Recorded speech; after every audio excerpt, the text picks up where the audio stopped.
Okay. Alright, it looks like this is working, so I'm just gonna... Well, if you run into this video later, whoever you might be, thank you for clicking. But my intention here is kind of... Well, there's a couple of reasons why I'm doing this video as well. For one, because I want to learn to do this properly. I'm actually looking into getting a better webcam very soon, better microphone, maybe even using lavs, which I think would be 10 times better than this, because then it wouldn't matter where I move in the shop. But the other part of this is because I am really trying to, I guess you could say, give people who would be potential owners of my instruments a window into this, into why I do what I do, and the amount of love that a guitar maker puts into his art. So that is the reason for this video. I think a week ago or so I tried to make a live stream using my phone, and there's two reasons why that wasn't really great in my opinion. For one is because it's a vertical video, and I guess I'm a boomer. I don't like vertical videos. I think yeah, and maybe because I use glasses, so using my phone to chat with people was close to impossible. And funny enough, we did have in that chat I did have like at some point like 12 people joined, which is crazy to me. I have no idea how that happened. But the audio was garbage, so I deleted that video. I talk about it on actually the last video I posted, and the video wasn't really great. Like I tried to tell a story, which is at the end, I guess that's what all art does. But because I was getting so distracted with the technical issues, I wasn't even cohesive or too coherent with my storytelling.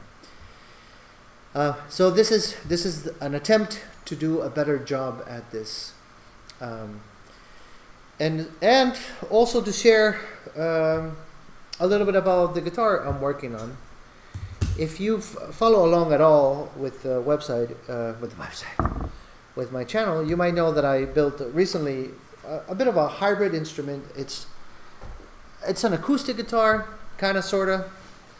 It's an electric guitar, kind of, sort of. And the idea there was that I wanted an instrument that if you were a singer-songwriter, which I did that for many years, I'm a retired artist, I guess, from the stage, you could just take that one instrument to a gig and make it happen, right?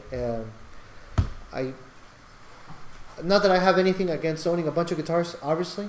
I own a bunch myself, but I think it's cooler to have a guitar that's very, I don't know, versatile doesn't cut it. It's kind of like your main go-to guitar that can most of the time do the job, just that one guitar. Imagine going to a gig with just one guitar.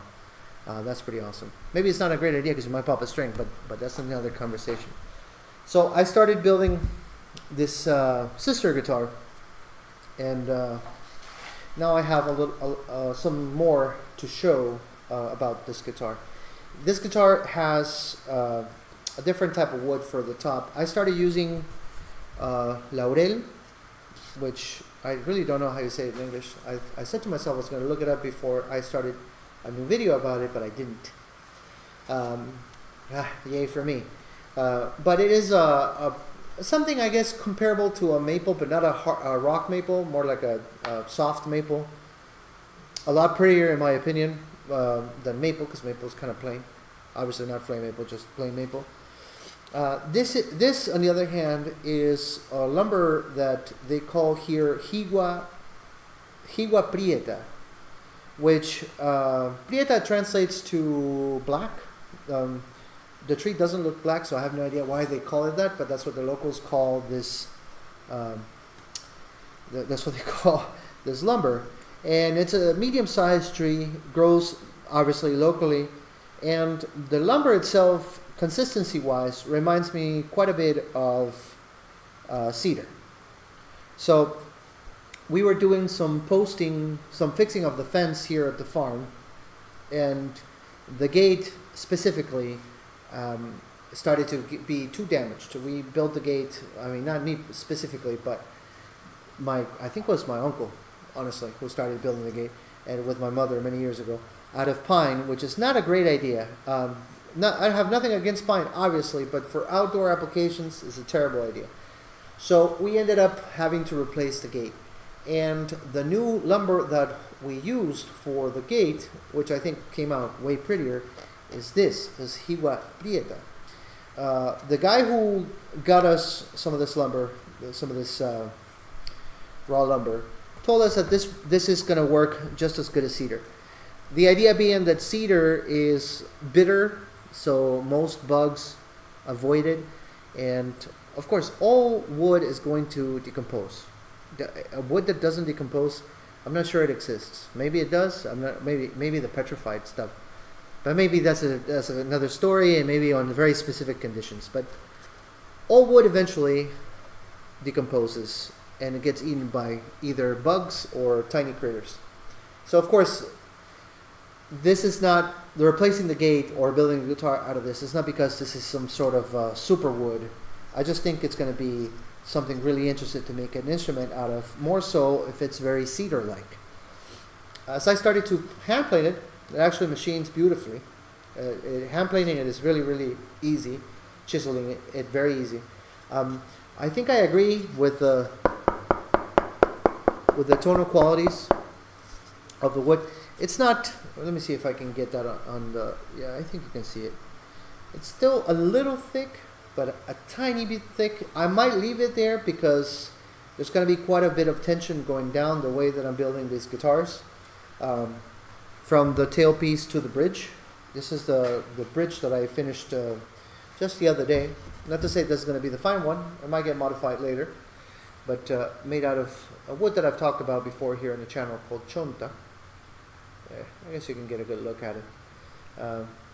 Obviously, it seems kind of tall, and that's because I am borrowing some ideas from jazz guitars for building these instruments. And I guess the next step, if I were to make a better model or challenge myself, which I think is more appropriate to say, is going to be to build an archtop. In which case, a bridge like that would make a lot more sense than on a flat top guitar, but I still like it. And as a matter of fact, that guitar, I've been jamming on it since I built it almost every single day. And if you crave playing an instrument, I think you did a good job. At the end of the day, the instruments that I'm building, or the ones that I'm attempting to build, are instruments that I think about as if I'm building for myself. You know, I want to make a guitar that if I am excited about that guitar, if I feel like I would be gigging with the guitar, then I'm sure somebody else will fall for it too, fall in love with it too. So that's where I'm coming from when I make instruments.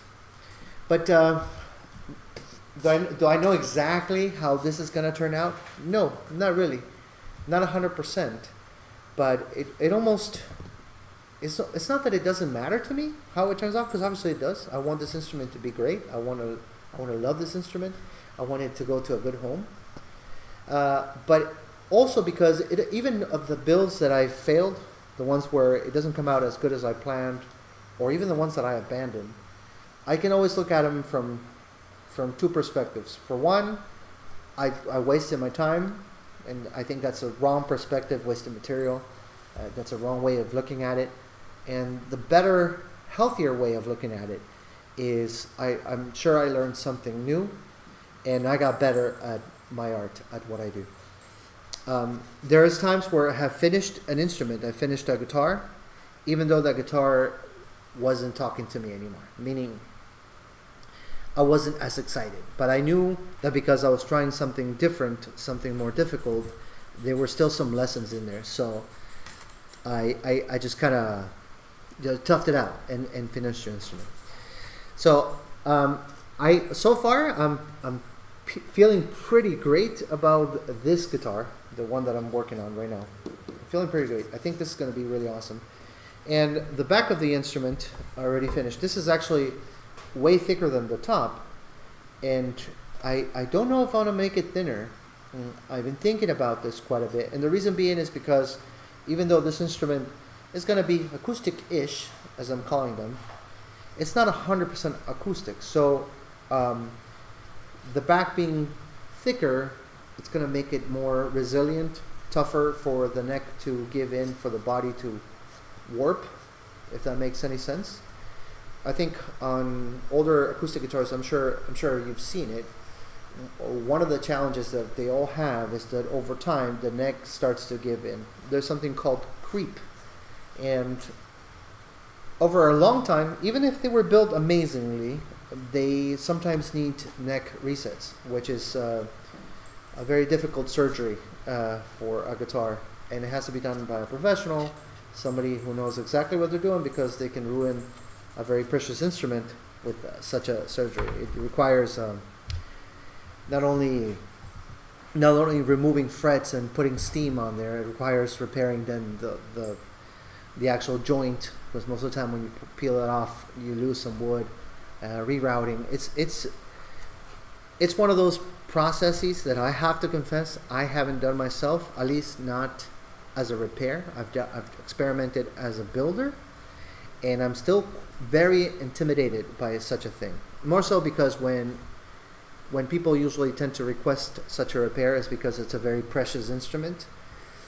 So the idea of me destroying somebody's heirloom guitar messes with my head. So maybe one day I'll be brave enough to try it, but for now I'm sticking to building my own instruments mostly. Now the back of the guitar, I actually changed up the wood just a little bit.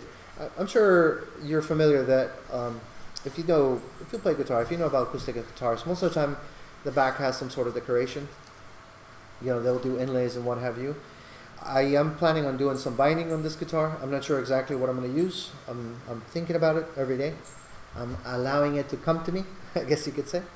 But on this one, the joint itself is with chonta in the center. So if you can, I think on the camera I can pick it up. That's not any wood, but that's the same wood as the bridge.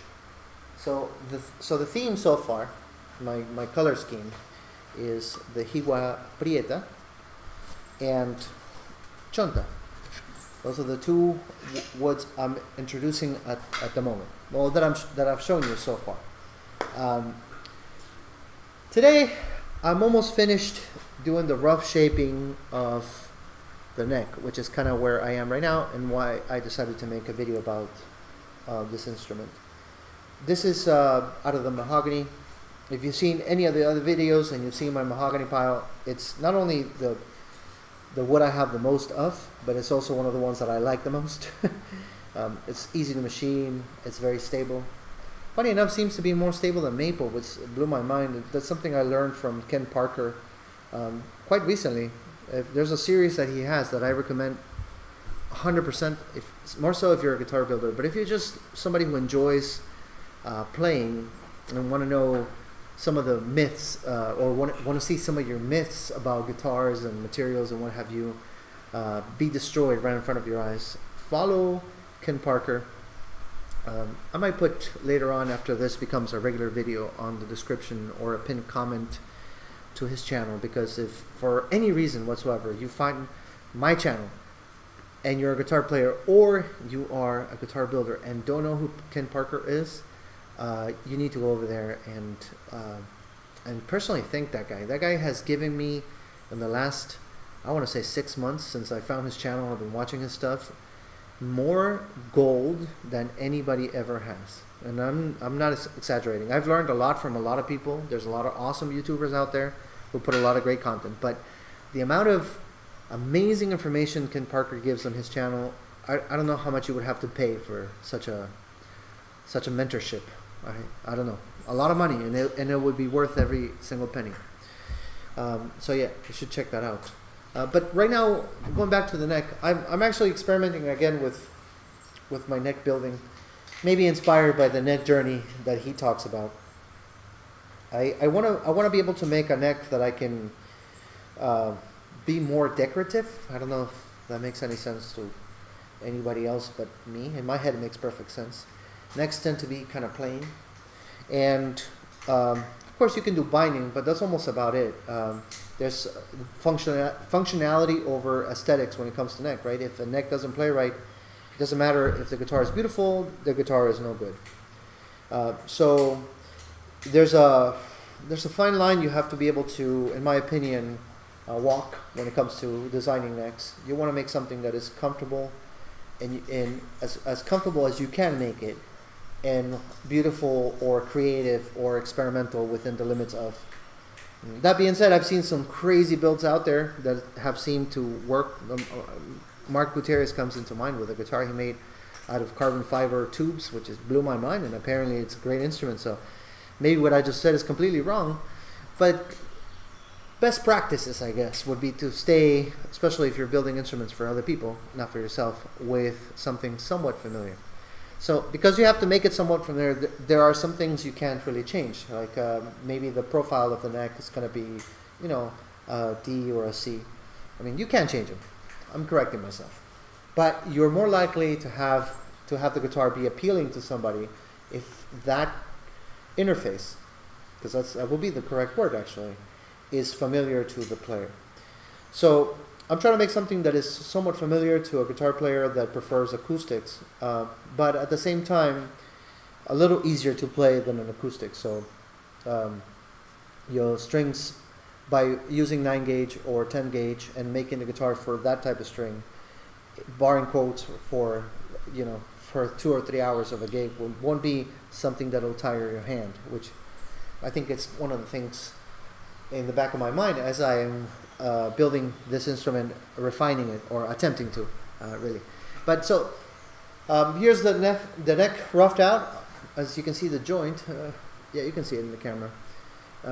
It's not really the way that I build all the other guitars. All the other guitars, my heel is usually one continuous piece, and that sits all the way into the body. And then if it's let's say a guitar with 24 frets and I have 2 pickups, then there's a cut here, and it kind of looks like a tongue really that goes into the body that you don't see from the top, but more or less the shape is continuous. So on this one, it's not at all how it works. This is more as a tenon, I guess, in furniture you could call it, and a mortise on the guitar. Obviously, because I am doing this, one of the things that is going to happen, and it happened on the other instrument, and allow me to do more decorative work, is that from the body, I'm going to use my little tapa here to make my point. On the body, the neck is probably going to stick out a little bit, maybe something like that, which means that some of the tenon, it's going to show. But that allows me to do some interesting decorative binding underneath the I guess on top of the tenon, not underneath, on top of the tenon, and make it look like the neck is floating, which is what I did on the other guitar, and I thought it looked really good that I'm doing it again. Something I'm considering, and of course it's not going to be for this model because it's already cut the channel, is I am considering not doing this type of truss rod. And not to say there's something wrong with these truss rods. I've used them for years, more than 10 years now. I think this is LMI, which, as a matter of fact, is LMI the one under? Yeah, so maybe I can't get them anymore, and this is my last one. But it's the 2-way typical low-profile truss rod that adjusts at the headstock. And I purchased on my last trip the other kind, the kind with the spoke wheel in the back. And I think I like those better. And there's 2 reasons why. Aesthetically, I think they look cooler. Maybe 3 reasons. I just thought of another one. They look cooler because you can do some really interesting things where the wheel would show maybe at the 22nd fret, or in the case of a 24 fret guitar, right after the 24th fret, or something like that. You can do it. You can use the fact that there's a spoke wheel as part of a design element, if that makes any sense. But Another thing I like about it, which I think is even more important, why I wanted to try them, is that it means that I don't have to worry too much about taking too much meat off the headstock, and it's something that has always made me a little nervous. Like if you make the neck too chunky, right here, where the cowboy cords are, it might not feel that great. This has to be like your default resting position when you're playing a guitar, in my opinion. And if it's too chunky, it might not be. So having this be a thin, nice profile makes a lot of sense to me. But if you have this route at the joint, I mean at the transition from the neck to the headstock, you're kind of tethering at a balance. You have to be very careful, because if you make this too thin, then one small smack and it goes Gibson Les Paul on you. Or worse, which I've seen happen more often than that, is somebody doing an adjustment of the truss rod and it poking out the back. And I've seen that too. It's happened to me once, as a matter of fact. It happened to me that I should know better, and it happened to me.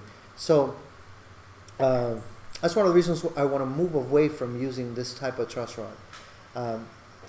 Now, I guess what I'm asking myself is how would I use a spoke wheel on this model, and if I make a third one, which I might, who knows, then I am going to sit with a piece of white paper and try to come up with a good idea, something to make it integrated into the aesthetics. The guitar, in case you haven't seen the video, but the guitar also has a pickup, even though but that's what I'm saying, it's acoustic-ish. And the pickup is floating right after the fretboard ends. So using a spoke wheel at the end wouldn't really work for that very reason. I think it wouldn't work. You might affect the magnetic field of the pickup to begin with, but maybe even more importantly, you would have to get the pickup even further away, and that might not be tonally what I want. Maybe, who knows? Or maybe it'll sound better. I have no idea. There's a lot of experimenting that is happening as I am building this guitar. But what I'm going to be doing today, and why I set up the camera, is I wanted to start cutting. No, I set up the camera to chat a little bit with the people that have joined my channel in the last few days. I want to say, again, I want to say thank you so much. It's really humbling to me. I made a video a couple of days ago, maybe 3 days ago, about some of the challenges that I have here in my shop, having a shop in the middle of the jungle. And I said in that video that I was up to 120 subs. And I was really thinking to myself, that's probably going to be it for a while, because what do I know? I'm just a tiny little channel, and even though I think I'm trying to put the best content I can make, and I'm getting better, hopefully I am, the algorithm is not going to favor me, at least until I figure out what it wants. But I'm wrong. I seem to be wrong in the very cool way, because more people join every single day. So I feel, I don't want to say obligated, in the sense that I'm enslaving myself to this because I enjoy this. I feel inspired to make a little more content about my art, about what I'm trying to do here. And today I even started filming about one of the first challenges, which is getting internet to my shop. I started to do some footage walking around the farm, talking about my really ghetto engineering solutions, and I think that video will probably be done in the next few days. I have a couple more things I want to film, and maybe ask my wife to help me out, because well, she's awesome, but also she has the artistic eye to help me just make it that little bit better that that maybe YouTube wants, So like the thumbnails, that's all her. That is all her. So yeah, that video, maybe 2 or 3 days, and I'll put something up.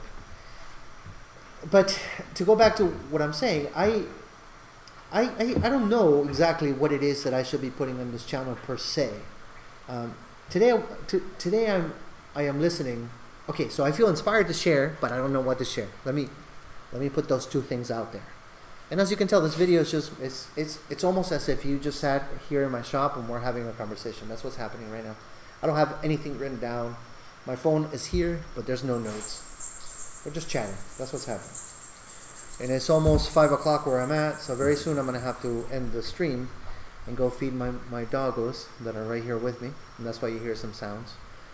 But I have two conflicting ideas in my head regarding the content of this channel. There's a lot of videos out there, a lot of channels out there dedicated to guitar building, that what they do is teach. They teach you how it is that they are doing what they're doing. I have a problem with that for myself, not for them. I actually, as a matter of fact, I love them because I learned so much from them. But because I feel like I would be, I would have imposter syndrome, I guess. Because I know that I can teach and I have taught before, but I'm sure that when it comes to being a good teacher, I'm at the bottom of the barrel kind of thing. And there are some people out there, like Ken Parker, who I mentioned, who is just amazing. So anybody who would say to me, oh, I want to learn from you, I'll be like, no. Go to the source. Go to the big guns. Don't come to me. So I don't know if the right move would be to make tutorials of things. And at the moment, at least, I feel like it's not the right thing. It wouldn't feel honest. But what I do think makes a little more sense for me, or at least it would feel more honest for me, is to share more or less the life of Menno in the jungle making guitars. This is not to say I won't every now and then drop some knowledge that was given to me, or something that I learned from messing around and making a lot of mistakes. But more to say that instead of me going like, hey, here's what you got to do. You got to do this and then do the cut and then measure this much, which might not be attractive to a lot of people. Maybe we can talk about the philosophy of this life, of why it is that somebody would leave the States, somebody who worked a regular 9 to 5 for 20 years and move here and all of a sudden start making guitars. Because I find that subject not only to be something I can talk about, because I'm living such a life, but something that might have a value that crosses the boundary, I guess, of just guitar making. Because I think a lot of people out there are of an artistic heart, and they have doubts if they should feed that part of themselves, if they should go out there and just give it a go. And all of us, no exception, are full of self-doubt. I know I am. And it's completely okay to have it, I think. I think what I don't allow myself to do is to let that freeze me.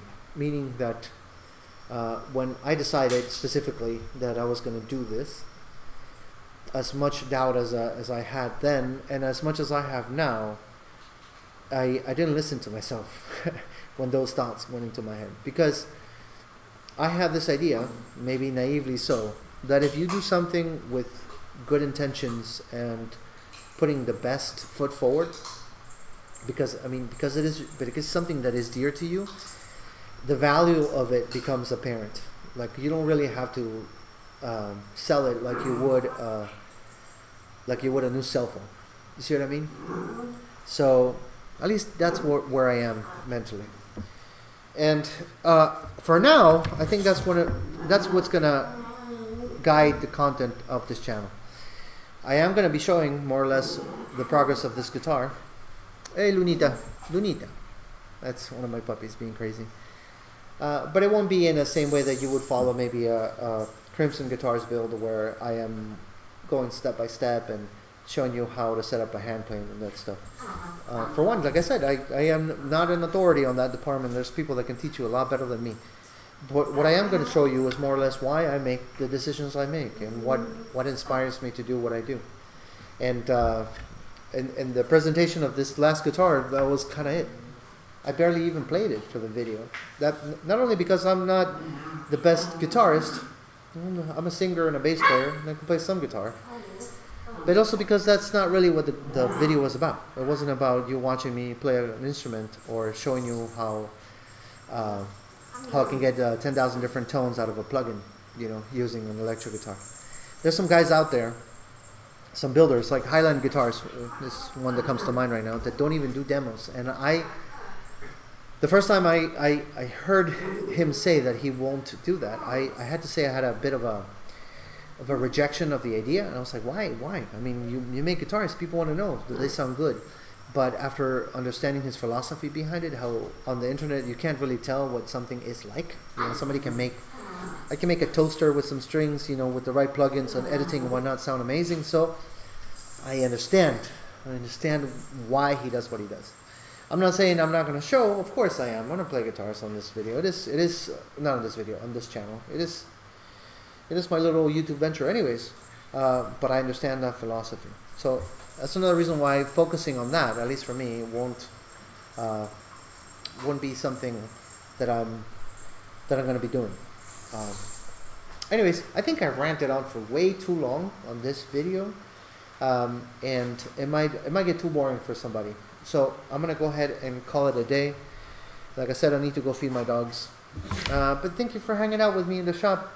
If you wonder what it is that I do here all day, this is it. I'm here. I'm in this bench, or the bench where I'm actually having the laptop on, or I'm in the computer inside the office drawing up some ideas.